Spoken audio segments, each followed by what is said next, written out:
الحمد لله وكفى وسلام على عباده الذين اصطفى أما بعد فأعوذ بالله من الشيطان الرجيم بسم الله الرحمن الرحيم واعف عنا واغفر لنا وارحمنا أنت مولانا فانصرنا على القوم الكافرين اللهم صل على محمد وعلى آل محمد كما صليت على إبراهيم وعلى آل إبراهيم إنك حميد مجيد اللهم بارك على محمد وعلى آل محمد كما باركت على إبراهيم وعلى آل إبراهيم إنك حميد مجيد۔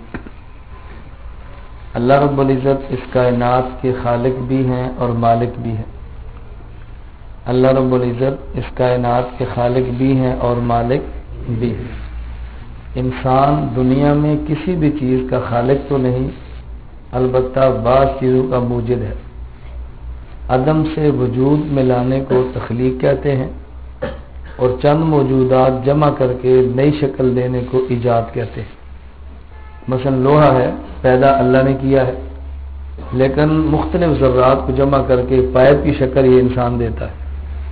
عدم سے وجود میں لانے کا نام تخلیق ہے اور چند موجودات کو جمع کر کے نئی شکل دینے کا نام ایجاد ہے۔ موجد جب ایک چیز کو ایجاد کرتا ہے تو ظاہری اس کا مالک ہوتا ہے، لیکن جب وہ چیز آگے فروخت کر دے تو چیز اس کی ملکیت میں نہیں رہتی۔ اللہ رب العزت چونکہ خالق ہیں تو آخر تک مالک بھی ہے۔ موجد ایک چیز کا عارضی مالک ہوتا ہے۔ ایک کمپنی کار بناتی ہے، کار میں لوہا بھی ہے، اس میں سٹیل بھی ہے، اس میں شیشہ بھی ہے، اس میں ربڑ بھی ہے۔ یہ ساری چیزیں کس نے پیدا کی ہیں؟ اللہ نے۔ انسان اللہ کی عطا کردہ عقل کے ذریعے کو جمع کر کے نئی شکل دیتا ہے تو کار بن جاتی ہے۔ جب وہ بیچتا ہے تو جو خریدتا ہے وہ کار کا مالک بنتا ہے، لیکن لوہے کا خالق اللہ ہے تو مالک بھی کون ہوتا ہے؟ تو انسان کی ظاہری ملکیت عارضی ہوتی ہے جو بدل جاتی ہے، اللہ کی حقیقی ملکیت ہے جو کبھی بھی نہیں بدلتی۔ تو جو موجد ہے کسی چیز کا موجد ہے، اس کو حق حاصل لے کے پابندیاں لگائے، تو جو خالق ہے اسے کوئی حق حاصل نہیں کی پابندیاں لگائے۔ گاڑی بنانے والے بتا سکتے ہیں کہ دیکھو اتنے 100 کلومیٹر کی رفتار پہ دوڑانا ہے، اس کو یوں موڑنا ہے، یوں کرنا ہے، اور وہ اللہ جس نے لوہے کو پیدا کیا ہے اس اللہ کو شرط لگانے کا کوئی حق حاصل نہیں۔ ایک ڈاکٹر آنکھ بناتا ہے تو بتا سکتا آنکھ میں نے بنائی ہے، اس کو گرمی میں دھوپ سے بچانا ہے، اوپر سبز پٹی پہننی ہے، اوپر کالے رنگ کا چشمہ پہننا ہے، تم نے کسی کو دیکھنا نہیں ورنہ بینائی خراب ہو جائے گی۔ اللہ کو حق نہیں کہ اللہ فرمائے اس آنکھ سے فلاں کو نہیں دیکھنا۔ ہم کہتے ہیں ڈاکٹر کو حق ہے، اللہ کو حق نہیں ہے۔ جو کان کا علاج کرتا ہے وہ کہہ سکتا ہے فلاں چیز ذرا خیال کریں، اونچا نہ سنیں، دھمک سے بچیں، اس سے کان کو نقصان ہوگا۔ اللہ فرمائے فلاں چیز کو نہیں سننا، ہم کہتے ہیں شریعت بڑی سخت ہے۔ ڈاکٹر کی سختیاں سمجھ نہیں آتی، اللہ کی سختیاں نفس اور شیطان یہ وسوسے ڈالتا ہے۔ تو اللہ رب العزت خالق ہے اور انسان موجد ہے۔ بات سمجھ آ رہی ہے نا؟ اللہ خالق اور انسان موجد ہے۔ موجد کو اگر حق حاصل ہے تو خالق کو اس سے زیادہ حق حاصل ہے۔ اللہ رب العزت نے منع فرمایا کہ تم نے گناہ نہیں کرنا، نافرمانی نہیں کرنی، چغلی نہیں کرنی، غیبت نہیں کرنی، بدعت نہیں کرنی، نامحرم لڑکی کو نہیں دیکھنا، لڑکوں کو نہیں دیکھنا، فلمیں نہیں دیکھنی، گانے نہیں سننے، شلوار تخنوں سے نیچے نہیں کرنی، تم نے داڑھی نہیں مڈانی، شراب نہیں پینا، تم نے فلاں گناہ نہیں کرنا۔ اللہ نے منع کیا کہ تم نے نہیں کرنا۔ اور اگر تم نے گناہ کر لیا تو دیکھو تم نے قیامت کو میرے پاس آنا ہے، تمہارے ہر گناہ پہ میرے پاس 4 گواہ موجود ہیں۔ کتنے گواہ موجود ہیں؟ 4 گواہ۔ نمبر 1، یومئذ تحدث اخبارها، نبی کریم صلی اللہ علیہ وسلم نے تفسیر فرمائی ہے یومئذ تحدث اخبارها، قیامت کے دن زمین اپنی خبریں دے گی، زمین خبریں دے گی۔ جو اعمال بندہ جس جگہ پہ کرتا ہے قیامت کو جگہ گواہی دے گی، اللہ اس نے میرے اوپر گناہ کیا تھا۔ یہ بات پہلے سمجھ نہیں آتی تھی، اب سمجھ آتی ہے۔ دیکھو ٹیپ ریکارڈ گانے کو، تقریر کو محفوظ کرتی ہے نا۔ ٹیپ کس سے بنی ہے؟ لوہے سے۔ لوہا کہاں پر ہے؟ زمین میں۔ تو جو ٹیپ کی اب شکل ہے تو زمین سے نکلی ہے، تو زمین سے باہر نکلے لوہا کو ریکارڈ کر سکتا ہے، تو جب زمین میں تھا پھر ریکارڈ نہیں کر سکتا۔ آج کے دور میں سمجھنا تو بہت آسان ہے۔ یہ کیا جی؟ یہ کیمرے کی آنکھ نے محفوظ کی ہے. کیمرہ بنا کے سے کہتے ہیں شیشے سے. شیشہ کہاں سے ہے؟ زمین سے. تو باہر آ کر محفوظ کرتا تو زمین میں نہیں کر سکتا. اب تو بات سمجھنی بہت آسان. یومئذ تحدث اخبارہا. آدمی گناہ کرے تو پہلا گواہ اس کے خلاف کون ہے؟ وہ زمین ہے جس پر گناہ کیا ہے. بندہ کہتا ہے کنڈی بند کر لو، کوئی نہیں بندہ میں. بھائی کنڈی بند کر لو، کوئی نہیں دیکھ رہا. جس زمین پہ گناہ کر دو زمین میں تو گواہی دینی ہے. کیسے چھپو گے اس سے چھپ کیسے سکتے ہیں؟ نمبر 1 گواہ زمین بنے گی. نمبر 2 آدمی کے اعضاء خود گواہی دیں گے. الیوم نختم علی افواہہم وتکلمنا ایدیہم وارجلہم بما کانوا یکسبون. اللہ فرماتے ہیں قیامت کو ہم زبان پر مہر لگا دیں گے. زبان چپ ہوگی، ہاتھ بول کر کہے گا، پاؤں بول کر کہیں گے، ٹانگیں بول کر کہیں گی اللہ اس نے فلاں گناہ مجھ سے کیا، فلاں گناہ مجھ سے کیا، فلاں گناہ مجھ سے کیا. اپنے اعضاء کو کیسے روکو؟ اللہ جو زبان کو بولنے کی طاقت دے سکتے ہیں اللہ ہاتھ کو بولنے کی طاقت نہیں دے سکتے. اب دیکھو نا زبان کی تو کوئی زبان نہیں ہے نا، گوشت کا ٹکڑا ہے. اللہ چاہے تو یہاں سے لفظ نکالیں چاہے تو یہاں سے نکالیں. اللہ کو کون نہیں پوچھ سکتا. اللہ تو زبان کے محتاج نہیں کہ زبان ہوگی تو بات ہوگی، نہیں ہوگی تو نہیں ہوگی. اللہ اس کے تھوڑی محتاج. تو قیامت کے دن بندے کے آزاد گواہی دیں گے. نمبر 3 کرامن کاتبین یعلمون ما تفعلون. ہمارے اعمال کندھے پر بیٹھے ہیں ہمارے گواہ، ہمیں نظر نہیں آتے، ہم ان کو نظر آتے ہیں. نمبر 4 وَإِذَا الصُّحُفُ نُشِرَتْ فَأَمَّا مَنْ أُوتِيَ كِتَابَهُ بِيَمِينِهِ. یہ جو بندے کے نامہ اعمال میں لکھا جا رہا ہے یہ قیامت کو رجسٹر پیش ہو گئے جس کے اندر بندے کے گناہ اور نیکیاں لکھی ہوں. تو بندے کے گناہوں پر گواہ کتنے ہیں؟ 4. یاد رکھ لو کتنے گواہ ہیں؟ نمبر 1 زمین. نمبر 2 اعضاء ہاتھ اور پاؤں. نمبر 3 فرشتے. نمبر 3 فرشتے. اور نمبر 4 نامہ عمل. نمبر 4 یہ 4 چیزیں وہ ہیں جو گواہ ہیں بندے کے گناہ پر. لیکن اللہ رب العزت خالق بھی ہیں، اللہ مالک بھی ہیں، اللہ کریم بھی ہیں. اللہ خالق بھی ہیں، اللہ مالک بھی ہیں اور اللہ کریم بھی ہے. اللہ کے علم میں ہے کہ جس کو میں نے پیدا کیا گناہ کرے گا. اللہ کے علم میں ہے کہ یہ باز نہیں آئے گا. اللہ کے علم میں ہے کہ اس سے جرم ہوگا. اللہ رب العزت نے پھر حل بتایا ہے. کیسا کریم مالک، کیسا حل بتایا ہے. اگر بندہ اس حل کو اختیار کر لے تو قیامت کو عذاب بھی گواہی نہیں دیں گے، زمین بھی گواہی نہیں دے گی، فرشتے بھی گواہی نہیں دیں گے. قیامت کے دن کوئی بندہ نام اعمال کوئی بندے کے خلاف گواہ ہوگا ہی نہیں. کیسا اللہ نے حل بتایا. اور حل اتنا آسان اتنا آسان اتنا آسان کہ خدا کی قسم بندہ سوچ بھی نہیں سکتا. اتنا آسان اللہ نے حل دیا ہے. اس کے لیے کچھ کرنے کی ضرورت نہیں، دوڑنے کی ضرورت نہیں، سفر کی ضرورت نہیں، پیسہ خرچ کرنے کی ضرورت نہیں. کتنا مشکل کام تھا اور حل کتنا آسان ہے. اللہ کریم ہے نا. کریم اسے کہتے ہیں اللہ یوتی بدون الاستحقاق. کریم ہوتا ہے کہ جس کا بندہ مستحق نہ ہو وہ دے. اور کریم کون ہے؟ اللہ یوتی فوق ما یتمنا. جو بندے کی خواہش ہوتی ہے اس سے بڑھ کر دے. یہ کون ہے؟ کریم.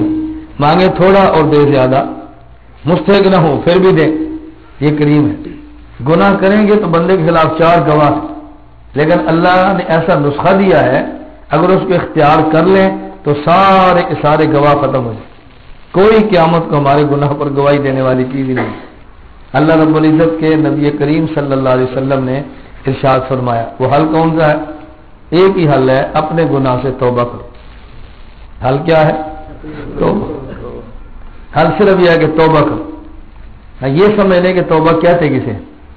کبھی توبہ کے سمجھنے میں غلط فہمی ہوتی ہے کہ توبہ کہتے کسے. توبہ کے لیے 3 شرطیں ہیں. نمبر 1 ان یقلع عن المعصیت. جو گناہ کر رہا تھا وہ چھوڑ دے. یہ نہیں کہ آئندہ نہ کرے نا. ان یقلع عن المعصیت جو گناہ کر رہا تھا وہ چھوڑ دے. نمبر 1 ان یندم علیہا. نمبر 2 دل سے شرمندہ ہو، اس کو افسوس ہو میں نے غلط کام کیا. کتنی شرطیں ہو گئی؟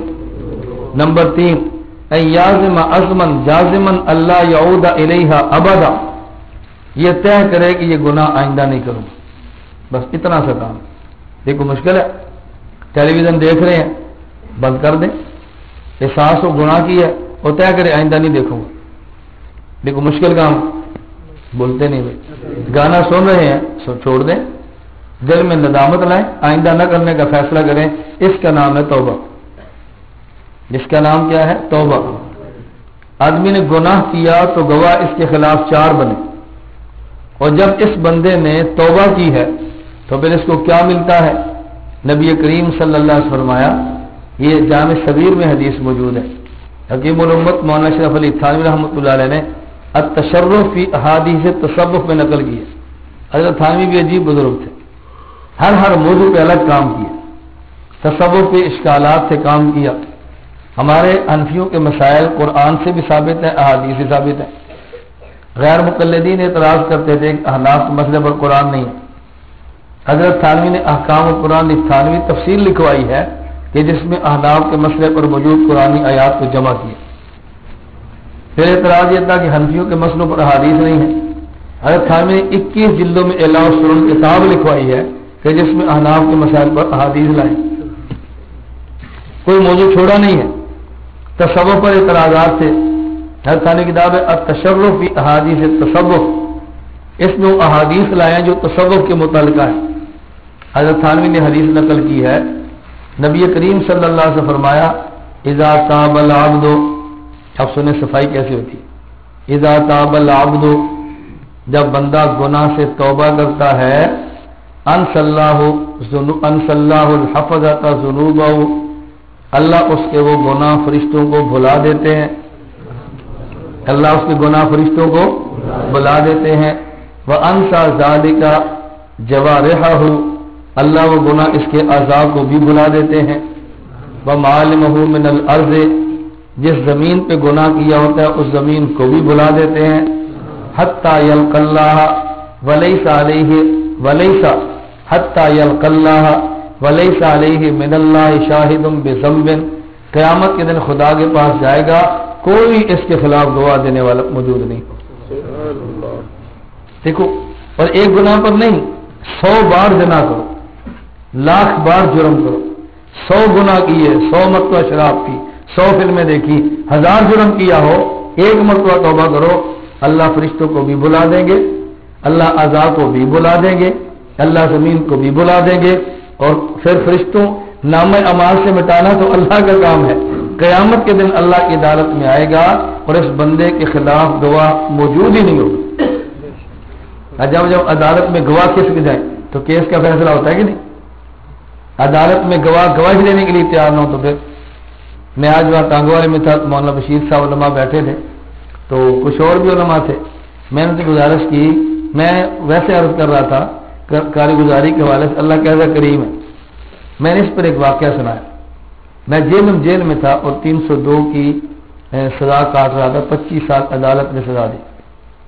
جیل میں تھا, سیشن کورٹ میں کیس لگا ہوا تھا, اور وہ سیشن نے کیس بھجوا دیا خصوصی عدالت راولپنڈی. اب میرے ذہن میں یہ تھا کہ جو میرے مخالف ہیں جن نے میرے خلاف پرچہ کٹوایا ہے, یہ کیس انہوں نے خصوصی عدالت میں بھجوایا ہے تاکہ 25 سال عمر قید سزا کی بجائے اس کو سزائے موت دلوائے. میرے ذہن میں یہ تھا. میں نے بھائی شعیب کو خط لکھا, میں نے کہا یار کیس بڑا سخت ہے اور سیشن کورٹ سے خصوصی عدالت میں کیس چلا گیا ہے, تو کچھ بھاگ دوڑ کرو, سزائے موت کا خطرہ ہے. تو دیکھو بسا کا چھوٹا ایسی بات کرتا ہے جو بڑوں کا بھی دماغ ہلا دیتی. مجھے بھائی شعیب نے لکھا جج بدلا ہے, رب تو نہیں بدلا. جج بدلا ہے, رب تو نہیں بدلا. پہلے بھی بری ہو جا, پھر بری ہو جائیں گے. آپ دل بڑا کریں, اللہ کرم کرے گا. اب مجھے خوف کیا تھا کہ کیس انہوں نے بھجوایا, اور جو میرے مخالف تھے ان کو خیال یہ تھا کہ کیس خود لے کر گیا ہے تاکہ راستے میں گواہ مار دے. میں ڈر رہا تھا کیس انہوں نے بھجوایا کہ 25 سال کی بجائے سزائے موت ہو, اور وہ ڈر رہے تھے کیس اس نے منتقل کرا تھا کہ راستے میں گواہوں کو مروا دے. پہلی تاریخ میں جب میرے مخالف پیش ہوئے مدعی, اس نے جج کو درخواست دی ہم اپنے گواہ اس کے خلاف پیش نہیں کرنا چاہتے. بری ہونا تھا کہ نہیں. کوئی جج ہی نہ سکے تو بری تو ہونا تھا نا. گواہی دوڑ گئے تو بری تو ہونا تھا نا, گواہی دوڑ گئے. اسے کہتے ہیں اللہ کی شان کریم. ہم اپنی جگہ پریشان تھے، لیکن اللہ نے ایسا ان کے وہ روب ڈالا، ان کے ذہن میں یہ تھا کہ شاید ہمارے گواہ مروا دے گا، ہم پیش ہی نہیں ہوتے۔ تو جب عدالت میں گواہ نہ آئے تو بندہ بری ہو جاتا ہے۔ گناہ کیا اور توبہ کر لی، گواہ کون تھے؟ فرشتے، فرمایا ہم نے بلا دیے۔ گواہ کون تھے؟ اعضاء، ہم نے بلا دیے۔ گواہ کون تھی؟ زمین، ہم نے بلا دیے۔ گواہ کون تھا؟ نام اعمال، ہم نے مٹا دیے۔ کیس ہی ختم ہو گیا۔ کیسا اللہ کریم ہے بتاؤ، اللہ شان کریمی دیکھو۔ اور اگلی بات سمجھو، اللہ رب العزت کی شان کریمی اور اگلی بات سمجھو۔ دنیا کا ضابطہ اور اصول یہ ہے کہ جب کوئی بادشاہ اپنے مجرم کو معاف کرے، اس مجرم کا ایک ریکارڈ ہوگا سیشن کورٹ میں، ایک ریکارڈ ہوگا ہائی کورٹ میں، ایک ریکارڈ ہوگا سپریم کورٹ میں، پھر سزا کے لیے اپیل جائے گی بادشاہ کے پاس، معاف کر دے گا۔ وہ بادشاہ معاف تو کرتا ہے لیکن ہائی کورٹ اور سپریم کورٹ کے ریکارڈ کو ضائع نہیں کرتا، ریکارڈ محفوظ رہتا ہے، خود معاف کر دیتا ہے۔ اللہ ایسے کریم ہے کہ جب مجرم کو معاف کرتے ہیں تو ریکارڈ ہی ختم کر دیتے ہیں۔ یہ کیوں نہیں ریکارڈ ختم کرتے کہ دوبارہ ڈکیتی ہو تو پھر پکڑیں گے، دوبارہ چوری ہو تو پھر پکڑیں گے؟ اللہ ریکارڈ ختم کر دے، کیوں؟ یہ کرے گا تو جائے گا کہاں پہ؟ کہاں جائے گا؟ اور جب آدمی دوبارہ گناہ کرتا ہے نا، اللہ پچھلے گناہ کا تانا نہیں دیتے، ابھی توبہ کی پھر دوبارہ کر لیا۔ اور دنیا میں جرم کریں اور بڑا معاف کر دیتے، کہتا ہے تجھے ابھی معاف کیا پھر کر لیا، ابھی معاف کیا پھر کر لیا۔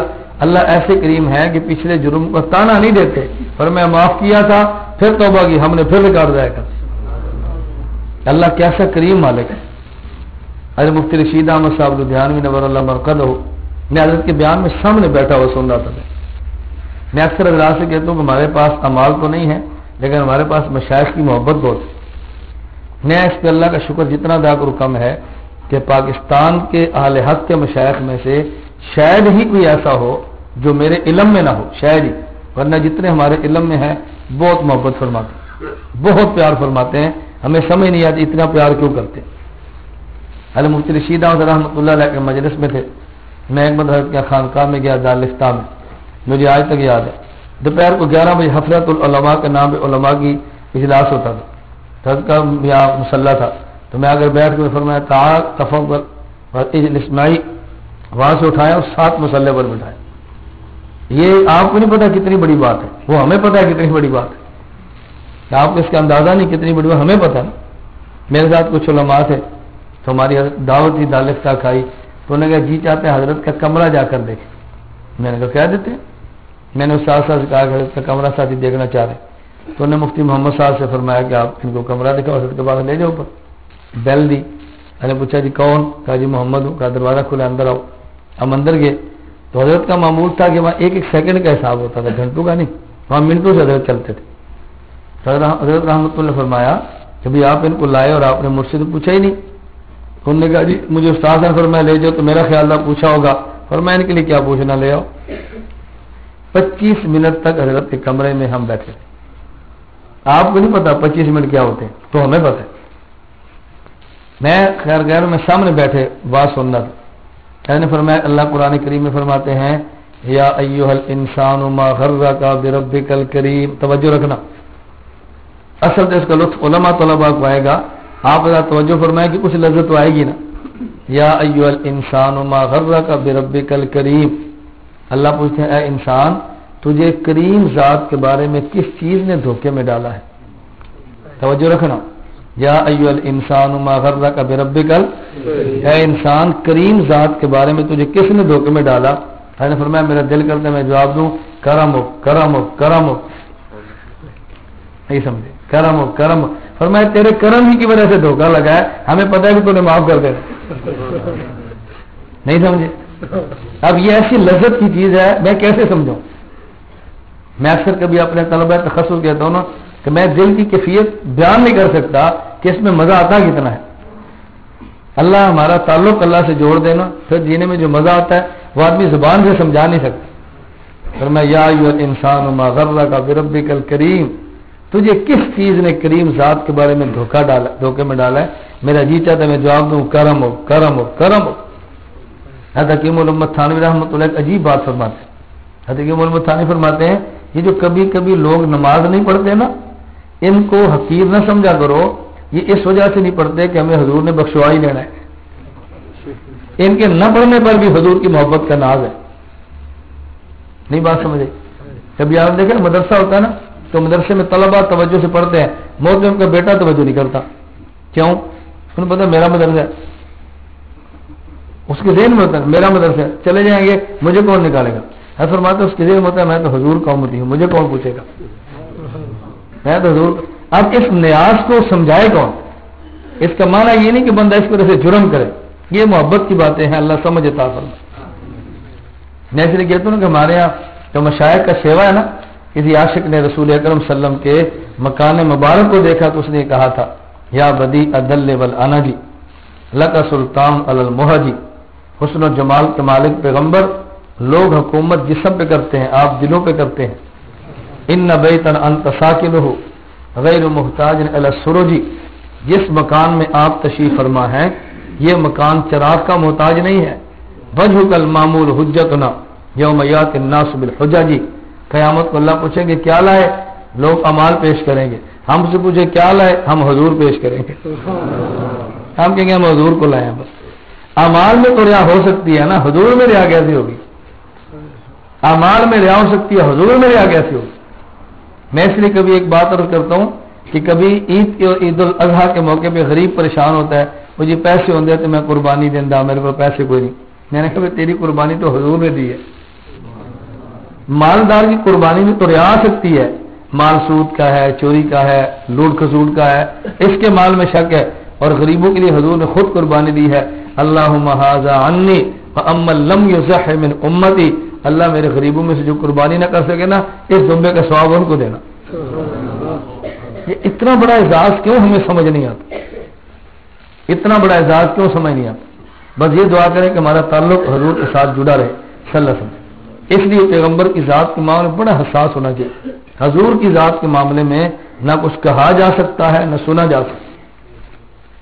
ہر ایک کے بارے میں کہہ لو، ہمارے بارے میں کہہ لو، ہمارے حضور کے بارے میں کچھ نہ کہنا. بس کہتے ہیں یہی مسلمان کفر کو پیغام دے دے، ہمارے ملک کو اڑا دو، ہم برداشت کر لیں گے.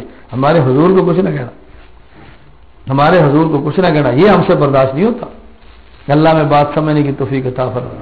خیر میں عرض کر رہا تھا اللہ رب العزت کی نافرمانی سے بچنا چاہیے. اللہ نے کیا حکم دیا؟ اگر گناہ ہو جائے تو پھر توبہ کرو، گناہ ہو جائے تو پھر کیوں؟ آدمی گناہ کرے تو گواہ کتنے بنتے ہیں؟ چار. بیان یاد کر لیا کرو، کتنے گواہ بنتے ہیں؟ نمبر 1 زمین، نمبر 2 عذاب، نمبر 3 نمبر 4 نامہ اعمال. اور جب آدمی توبہ کرے تو پھر سب کو اللہ ختم کر دیتے ہیں، اور قیامت کو اللہ کے سامنے یوں آئے گا اس کے خلاف گواہ ہو گئی. 2 باتیں آپ سمجھ لو. ایک بات تو میں نے بتا دی ہے، اللہ ایسے کریم ہے کہ جب گناہ ختم کرتے ہیں تو گناہوں کا ریکارڈ ضائع کرتے ہیں. اور دوسری بات حکیم الامت حضرت تھانوی رحمۃ اللہ بڑی عجیب بات فرمائی. فرمایا انس اللہ الحفظۃ ذنوبہ وانسى ذلك جوارحہ. اللہ نبی پاک صلی اللہ اللہ رب العزت نے مٹانے اور بھلا دینے کی نسبت اپنی طرف کیا کہ اللہ بلا دیتے ہیں. بارش کون برساتا ہے؟ اللہ خود یا فرشتے؟ اللہ خود برساتا ہے. فرشتے برساؤ بارش. روح کون قبض کرتا ہے؟ اللہ. لیکن فرشتے کرتے ہیں نا. رزق کون نکالتا ہے؟ اللہ ہی. لیکن کن کے ذریعے؟ اللہ نے ہر کام کے فرشتے مقرر کیے ہیں. بعض کام ایسے اللہ فرشتوں کو مقرر نہیں کرتے، خود فرماتے. اور جب میرا بندہ توبہ کرتا ہے تو اس کے گناہ میں بلاتا ہوں، اس کے گناہ. حضرت ثانی فرماتے ہیں اگر اللہ فرشتوں سے کہتے نا زمین کو مٹا دو، نامہ اعمال مٹا دو، عذاب سے ختم کر دو، تو فرشتے کہہ سکتے کہ کتنا نالائق ہے، گناہ کرتا تھا، ہم نے تیرے نامہ اعمال کو صاف کیا ہے. اللہ نے اپنے بندے کی عزت کو یوں رکھتے ہیں ملائکہ درمیان سے نکال کے خود صاف کر دیتے تاکہ میرے توبہ کرنے والے بندے کو فرشتہ تانا بھی نہ دے سکے. اب بتاؤ ایسے کریم مالک کو چھوڑ کے بندہ کیوں کسی در پہ جائے؟ اللہ کا در کبھی نہ چھوڑے. خدا کی قسم گناہ ہو جائیں، نافرمانیاں ہو جائیں، نلائکیاں ہو جائیں، دوریاں ہو جائیں، اللہ کا در نہ چھوڑیں، حضور کی ذات نہ چھوڑیں. انشاءاللہ ایک وقت آئے گا اللہ نواز دیں گے. اللہ مجھے بھی نوازے، اللہ آپ کو بھی نوازے. میں نے جو آیت کریمہ پڑھی اس کا بس ترجمہ سنا. فرمایا کہ مجھ سے دعا مانگو. ہمارے حضرت حکیم صاحب دامت القادر فرماتے ہیں یہ سرکاری الفاظ. یہ مضمون کون سا ہے؟ سرکاری. آپ کسی مدرسے میں داخلہ لیں، اسکول میں داخلہ لیں اور ہیڈ ماسٹر یا مدرسے کے محترم آپ سے کہے کہ دیکھو جب آپ نے چھٹی لینی ہو نا تو درخواست یوں لکھا کرو. جب چھٹی لینی ہو تو درخواست، تو چھٹی دینے کا ارادہ ہوتا ہے اس لیے سکھاتا ہے یا نہیں ارادہ ہوتا ہے اس لیے سکھاتا ہے؟ دینے کا ارادہ تبھی تو مضمون بتاتا ہے. تو اللہ نے مضمون خود بتایا ہے کہ جب مجھ سے مانگو نا یوں مانگو. اس کا معنی کہ اللہ دینا چاہتے ہیں، نہ دینا چاہتے مضمون کیوں سکھاتے؟ فرمایا یوں مانگو واعف عنا، نمبر 1 واعف عنا، نمبر 2 واغفر لنا، نمبر 3 وارحمنا، آگے انت مولانا، اللہ انت مولانا انت مولانا، عجیب الفاظ. فرمایا تم یوں دعا مانگا کرو واعف عنا.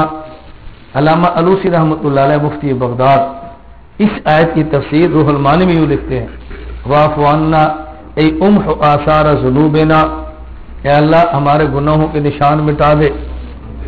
عافیت کا معنی اللہ ہمارے گناہوں کے نشان مٹا دے، اللہ ہمارے گناہوں کے نشان مٹا دے.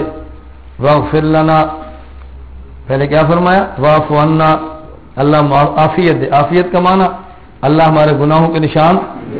واغفر لنا، واغفر لنا کا معنی بستر القبیح و اظہار الجمیل، اللہ گناہوں کو چھپا دے نیکیاں ظاہر کر دے، ہمارے عیوب پر پردہ ڈال دے، ہماری خوبیاں ظاہر کر دے. واغفر لنا، آگے فرمایا ورحمنا، اللہ رحم فرما. رحم کا معنی کہتا ہے تفضل علینا بفنون الاعلاء ما استحقاقنا بافانین العقاب. ورحم کا معنی اللہ مستحق تو تھے کئی عذابوں کا، ہمیں عذابوں کی بجائے جن کے مستحق نہیں تھے وہ رحمت عطا فرما، وہ نعمت عطا فرما. کتنے لفظ ہیں؟ 3. نمبر 1 واعف عنا، اس کا معنی گناہوں کے نشان مٹا دے، گناہوں کے نشان مٹا دے. واغفر لنا، اللہ ہماری برائیاں چھپا دے نیکیاں ظاہر فرما دے. نمبر 3 ورحمنا، جس کا معنی اللہ مستحق کے سزا ہے تو میں مستحق کے ثواب بنا دے. آگے فرمایا انت مولانا، انت مولانا. علامہ علوسی فرماتے ہیں انت مولانا کا معنی ای انت مولانا ای مالکنا، ای مالک. فرماتے انت مولانا ای سیدنا و مالکنا و متولی امورنا، اللہ تو ہمارا سید بھی ہے، اللہ تو ہمارا مالک بھی ہے، اللہ تو ہمارے تمام امور کو چلانے والا بھی ہے. اللہ تو ہمیں دے دے، معاف بھی کر دیا ہے، رحمت بھی دے دی ہے، سب کچھ دے دیا ہے. فرمایا فانصرنا، اللہ دنیا میں بھی مدد فرما دے. ہم دنیا میں تو نہ پستے رہے نا، اللہ دنیا میں بھی مدد فرما دے. فانصرنا علی القوم، لیکن مدد اسے آتی ہے جو کچھ کرے بھی، جو کچھ کرے بھی پھر مدد آتی ہے نا. اللہ کی کرنا کچھ نہیں تو مدد فرما دے، یہ تو مذاق ہے. یہ کیا ہے؟ اللہ ہمیں کمانا نہیں تو دے دے، یہ تو مذاق ہے. اللہ کے ساتھ مذاق تو نہ کرے نا، جو اللہ نے اسباب دی اس کو اختیار کرے. ورحمنا، اللہ تو رحم بھی فرما دے. حضرت حکیم الامت تھانوی رحمۃ اللہ علیہ فرماتے ہیں رحمت میں 4 چیزیں ہوتی ہیں. نمبر 1 توفیق اطاعت، نمبر 1 توفیق نیکیوں کی توفیق اللہ دے، توفیق اطاعت. نمبر 2 فرمایا بے حساب مغفرت. نمبر 3 فراخی رزق، فراخی معیشت. نمبر 4 دخول جنت. یہ میں کیوں بتا رہا ہوں؟ جب یہ دعا مانگے نا ورحمنا تو 4 نیتیں کیا کریں. جتنی نیتیں؟ نمبر 1 اللہ عبادات کی توفیق دے دے، یہ بھی رحمت کا معنی. نمبر 2 اللہ بے حساب مغفرت دے دے، اللہ بے حساب مغفرت دے دے. نمبر 3 اللہ ہماری معیشت میں برکت دے دے. گناہوں سے معیشت تنگ ہوتی ہے، جب گناہ چھوڑتا ہے پھر معیشت میں برکت ہوتی ہے. یہ کیا برکت اور یہ کیا کثرت؟ کثرت کا معنی 10 روٹیاں ایک بندہ کھائے اور پیٹ نہ بھرے. برکت کا معنی 1 روٹی 10 بندے کھائیں اور پیٹ بھر جائے. کثرت چاہیے برکت چاہیے جی؟ ہاں، کثرت برکت معنی سمجھیے. 10 بندے 1 روٹی کھائے اور پیٹ نہ بھرے، اس کا نام کیا ہے؟ کثرت. رزق بہت ہے اور 1 روٹی 10 بندے کھائیں پیٹ بھر جائے، اس کا نام کیا ہے؟ ہمارے حضور برکت والے تھے، ہمارے حضور برکت والے تھے. جبریل امین ہے خادم بن کے تو 600 پر ہے، ایک پر مشرق کو سمیٹ رہا ہے، ایک پر مغرب کو سمیٹ. سر اتنا بڑا کہ سمندر اوپر پانی کا ڈالو 1 قطرہ زمین پہ نہ گرے. اور ہمارے حضور کے بازو کتنے تھے؟ 2. کتنے بازو تھے؟ ان کے کتنے ہیں؟ 600, ان کے 600 ان کے 2 ہیں. ان 2 نے وہ کام کیا وہ 600 بھی نہیں کر سکتے. ان 2 نے جو کام کیا وہ 600 بھی نہیں کر سکتے. اللہ میں بات سمجھنے کی توفیق عطا فرمائے. اچھا میں کتنے نیتیں کریں؟ 4. نمبر 1 طاعات کی توفیق، نمبر 2 بے حساب مغفرت، نمبر 3 رزق میں برکت، نمبر 4 دخول جنت. اب بتاؤ طاعت کی توفیق بھی مل جائے، بے حساب معافی بھی مل جائے، دنیا میں رزق میں برکت بھی مل جائے اور آخرت میں اللہ جنت بھی دے دے، اور خدا سے کیا چاہیے ہمیں؟ اور کیا چاہیے اللہ سے؟ اللہ ہم سب کو توفیق عطا فرمائے. اللہ ہم سب کو توفیق عطا فرمائے. اور یہ ملتی ہے 3 چیزوں سے. یہ چیزیں کس سے ملتی ہیں؟ 3 سے. یہ ہمارے شیخ حکیم مختار دام برکاتہم نے لکھا. یہ 3 چیزوں سے. نمبر 1 آدمی توبہ کرے، نمبر 2 اللہ سے مانگے، نمبر 3 اولیاء سے مانگنے کی درخواست کرے. نمبر 1 خود توبہ کرے، نمبر 2 اللہ سے مانگے، اور نمبر 3 اولیاء سے درخواست کرے کہ میرے لیے آپ اللہ سے مانگو. اس کا اہتمام فرمائیں گے. اللہ سب چیزیں عطا فرما دیں. اللہ مجھے بھی عطا فرمائے، اللہ آپ کو بھی عطا فرمائے. وآخر دعوانا الحمدللہ رب العالمین.